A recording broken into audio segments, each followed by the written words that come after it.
sites, servers, or anything existed yet, just small groups of players. JTE would make a post declaring that she had created a 100% custom from scratch Minecraft server. Now, at the time, Minecraft was still in Classic and was played in browser form. Players could only play online by connecting to a bunch of player-run servers. JTE was one such player who ran a server, describing it as some form of hell. There was no hack detection or prevention, no automatic map backups, meaning worlds could get corrupted and lost easily, all free accounts could join, and grief, and the map sizes were very limited. JTE was fed up with all these issues, building very creative player traps to keep griefers at bay, and experimenting with creating mods to deal with such issues. Early mods were different to what you would think, as players would instead modify the Minecraft server jar, basically changing how the game ran server-side, more like a plugin. Modifications at this time were tough to create, however, as Notch had taken steps to obfuscate the game's code, meaning it was very difficult to understand in order to protect the game's intellectual property. So, what mods could be made at the time were simple, such as this mod from September the 11th, 2009, which made it so when lava and water interacted, it would form glass instead, but more about old mods in my other video. Anyways, after experimenting with over 2,300 lines of code, entirely documenting the network protocol of Minecraft Classic servers, and 26 sleepless hours of testing to make sure the web client and server were compatible, JTE had managed to completely make sense of Notch's code and create an entirely custom server, astounding the small community at the time. If you're confused as to what a custom server is, just think of it as a 2009 version of Paper, Bucket, or Spigot. But JTE had managed to do this without looking at, modifying, or compromising any of Notch's code, which is basically trying to read a message in complete darkness. It was incredible that she pulled this off. Players would immediately start asking JTE if she could release the server publicly. So what exactly did it do? Well, as I mentioned earlier, Minecraft servers used to be very basic. You could log in, see and talk to other players, build with unlimited resources in a tiny area, and that was it. There was no teleportation, worlds, custom plugins, anti-grief, you know, the essential multiplayer stuff. JTE's server software changed that. She was able to modify the Minecraft server jar so you could have several different game modes in which you could and couldn't break blocks. Furthermore, JTE's server software could generate maps, automatically detect hackers, allow for block painting, create custom water and lava physics, and build trees with just a single block. And keep in mind, this was before saplings worked, so JTE was actually the first person to ever do this, even before Notch. However, most crucially, JTE's server allowed players to host multiple maps instead of just the one small one, and also reload maps from backups on the fly, meaning no longer did massive griefs spell game over. 8 days after releasing her custom server, JTE would begin running her very first custom Spleef server. Spleef was a known little game players would play at the time, but everything was manual, meaning that every time a Spleef game ended, players would have to rebuild the platform. JTE's custom Spleef server made it so sand and water would not fall, building was disabled, and the map would automatically reset every time a game was played, meaning players no longer needed to rebuild. Furthermore, it had a handful of custom commands. This was likely one of the very first ever Minecraft multiplayer game modes, or minigames. JTE was actually ahead of Notch in terms of some elements of development at this point, even fixing issues such as the notorious infinite lava flood bug, which would eventually crash a server. She became known on the Minecraft forums as the Minecraft hacking god, well respected by everyone and loved for all her fixes to the core issues of the game. But not all was smooth sailing from there. While JTE had pulled off the impossible and had created amazing custom server software without even modifying, looking at, or compromising any of Notch's code, she had caught the attention of Notch in the process.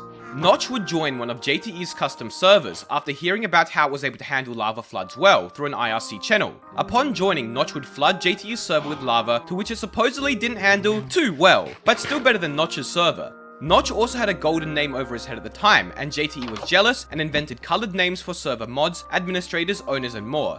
JTE would give her the color red, which ended up being the color for server operators and admins in Minecraft later on, meaning she was the one who started that. Back to the forums now though. In the same thread, JTE would post about her massive planned game modes like Zombie Tag, Infection, Battleship, and more. JTE would comment, "Notch gets pissed off at me sometimes for undermining all my work." His work, yes, hinting at the fact that much of the work was her doing, and she had sunk much time into it. One of the early Minecraft forums administrators, Citrix Squid, would reply mentioning Notch had a valid reason for being annoyed, and that coding is only a small part of game creation, and the actual development of the game's mechanics and gameplay are far more important, suggesting that JTE was trying to write off the community Notch had built.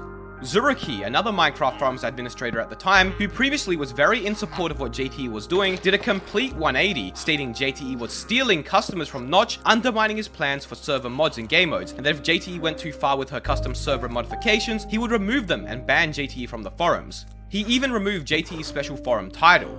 A couple other Minecraft forums users would join in on the discussion, most siding with JTE, and the exchange continued surprisingly politely back and forth. Then JTE would respond that she did nothing to undermine Notch and that they had misunderstood what she had said, and was disturbed at how they had been attacking her and seemingly eagerly threatening her with a ban. Citrix Squid responded saying JTE's custom server would make less people pay Notch if hers was freely available, and she continued getting attacked by both forum admins. It continues to go back and forth for some time, so let me summarize. Citrix Squid and Zuruki believe that if JTE's custom server kept developing the way it was going, it would undermine Notch's work and offer many players custom features for free, thus potentially stealing customers from Notch. JTE argued that she would work with Notch and that they were overreacting to future possibilities, which likely wouldn't happen. JTE tried to get them to stop arguing and threatening her, but the admins continued, and as such, JTE gave up and moved on from the forums, feeling she was no longer welcome.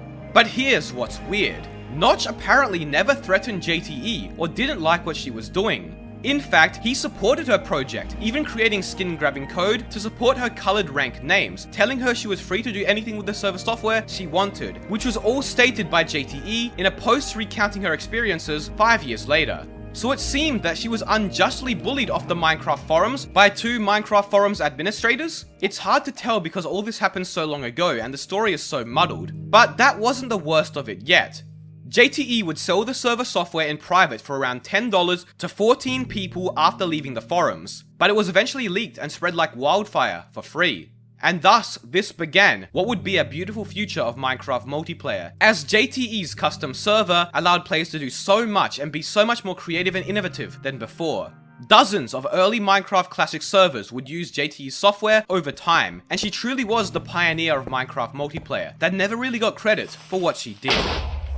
So, we are like 8 or so minutes into the video now, and you're probably wondering, what the hell all this has to do with the golden apple? Well, while JTE had left the forums for the most part at this point, she was still interested in Minecraft and still ran the same website she used when she had her custom server.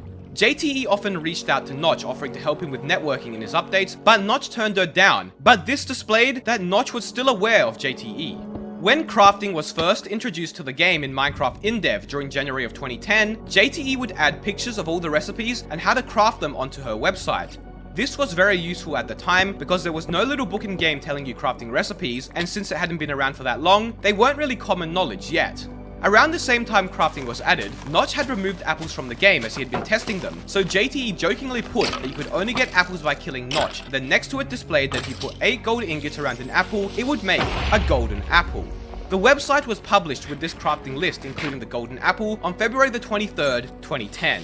4 days later in Minecraft InfDev 201.00227-1, the golden apple was added to the game, using gold blocks instead of gold ingots initially. JTE had unknowingly and jokingly just invented the golden apple. Golden apples initially healed all 10 hearts, and up until beta 1.8, they could only be found in dungeon chests, since apples were unobtainable at this time, meaning they couldn't be crafted. This would lead to many awesome series, such as Ant Venom's Hunt for the Golden Apple, and really did cement the golden apple as the strongest and rarest item in the game at the time, giving it its legendary status. It was so rare that players would often brag on the forums and in videos upon finding one. In the same InfDev update that added crafting, code would be officially added to the game that would make players named Notch drop an apple when they died, just as JTE had jokingly suggested on her website. So the legend is true, Notch did drop an apple upon death, just not a golden one. That being said, there doesn't seem to be a recorded case of this ever actually happening legitimately. Nobody has seemed to have evidence they killed the actual Notch in game. All that this little Easter egg led to was an urban myth and a multitude of fake clickbait videos. In Minecraft 1.3.1, released August of 2012, players named Notch no longer dropped an apple upon death. There was only about a 2.5 year span of when it could have happened legitimately, so if you know of any footage or screenshots, please let me know. Golden apples would continue to receive changes throughout the game's various updates. In beta 1.8, they were changed to restore 10 hunger, all health, and also give regeneration for 30 seconds. In 1.0.0, a new type of golden apple would be added to the game, known as the enchanted golden apple, or as players coined it, the Notch or God apple. The crafting recipe was changed multiple times, being crafted with gold nuggets, and then ingots as JTE initially suggested. The effects it gave were also changed, mainly when 1.9 was released, nerfing the God Apple a bit.